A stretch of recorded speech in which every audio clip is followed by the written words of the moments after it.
La zone sud de la Côte d'Ivoire concentrait historiquement la couverture forestière humide.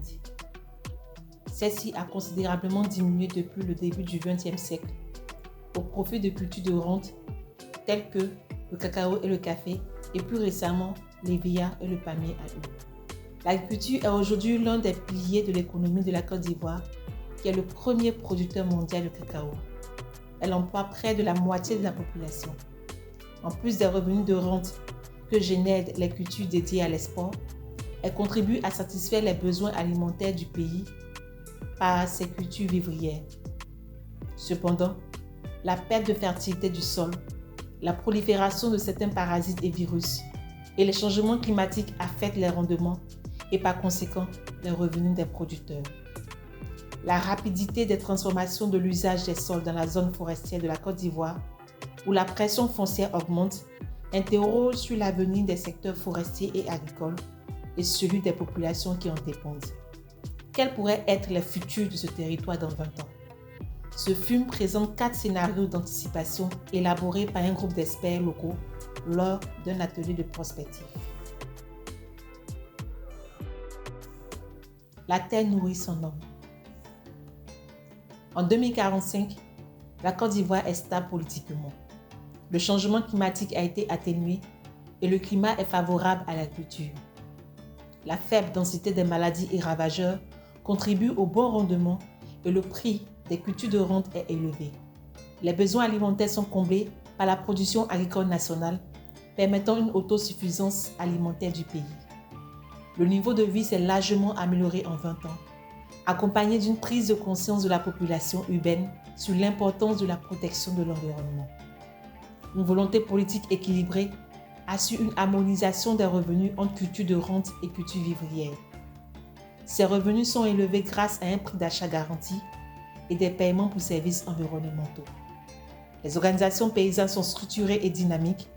Elles participent activement à la formation des paysans et au développement de la recherche agricole.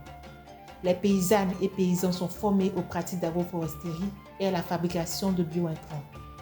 Dans ce contexte, l'agriculture est considérée comme un secteur d'avenir pour les jeunes et le secteur minier est délaissé. Une agriculture durable en marche. En 2045, la Côte d'Ivoire connaît des sécheresses et des inondations, ainsi qu'une forte densité des maladies et ravageurs sur les cultures. Cependant, la présence d'un État stable et engagé auprès de ses agriculteurs permet d'adapter la culture à ce contexte environnemental défavorable. Il subventionne des pratiques agricoles et des innovations respectueuses de l'environnement. Il appuie la diffusion de bonnes pratiques pour améliorer la fertilité des sols et développer l'agroécologie, la gestion rationnelle de l'eau et l'adoption de pratiques agroforestières favorables au carbone du sol.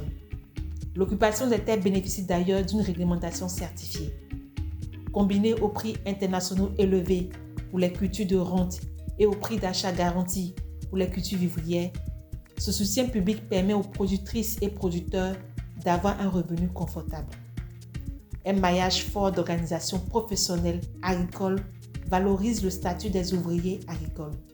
Elle favorise la commercialisation et la consommation des produits locaux, assurant une sécurité et souveraineté alimentaire. Encore une fois, l'agriculture attire les jeunes et le secteur minier est délaissé. On est dans Ramba. En 2045, la Côte d'Ivoire connaît ici aussi un contexte environnemental difficile. Le pays est stable politiquement, mais cette fois, il n'y a aucun soutien à l'agriculture familiale vivrière. La majorité des terres agricoles sont rachetées par des multinationales qui profitent de prix des cultures de rente élevés, leur permettant de s'adapter au climat défavorable. Ils optimisent l'irrigation avec des technologies de pointe et utilisent des pesticides de manière intensive. Les producteurs familiaux, quant à eux, s'organisent et s'adaptent en développant des techniques agroécologiques pour garder des rendements acceptables. Cependant, ils restent minoritaires, avec des revenus très faibles et ne peuvent pas assurer la souveraineté alimentaire du pays. Le marché est alors comblé par des importations, entraînant un coût de la vie très élevé. Les jeunes Ivoiriennes et Ivoiriens se tournent alors vers de nouveaux métiers spécialisés dans l'agro-industrie et les nouvelles technologies. En parallèle, Le développement du secteur minier qui attire les jeunes transfrontaliers ajoute une pression foncière supplémentaire qui menace les ressources forestières.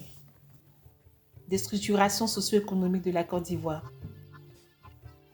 En 2045, la Côte d'Ivoire est politiquement très instable. Malgré un climat favorable, les prix des cultures de rente sont insuffisants pour rémunérer les productrices et producteurs et les agro-industriels ont majoritairement quitté le pays. Par manque de présence de l'État, le foncier agricole a été libéralisé et les terres sont achetées par des investisseurs étrangers opportunistes qui exploitent les ressources du pays. Le prix des ressources minières est élevé, favorisant le développement de l'orpaillage illégal et l'exploitation industrielle. Dans les zones rurales, l'agriculture est de subsistance, parfois itinérante, sans organisation professionnelle. Du fait d'un exode rural important, la main-d'œuvre manque et les agriculteurs sont âgés. Les villes grandissent de manière informelle aux dépens des terres agricoles. Les produits vivriers y sont chers, peu disponibles et majoritairement issus de l'importation illégale. La misère favorise l'apparition de conflits, de gangs et de vols des productions agricoles. La déforestation et l'exploitation illégale du bois augmentent, notamment pour le bois de chauffe et le charbon. Les scénarios qui sont proposés ne sont ni des prédictions, ni des plans d'action. Il s'agit de récits sur des futurs possibles imaginés collectivement. Ils nous invitent à débattre des changements et actions à mener pour nous engager vers des futurs souhaités.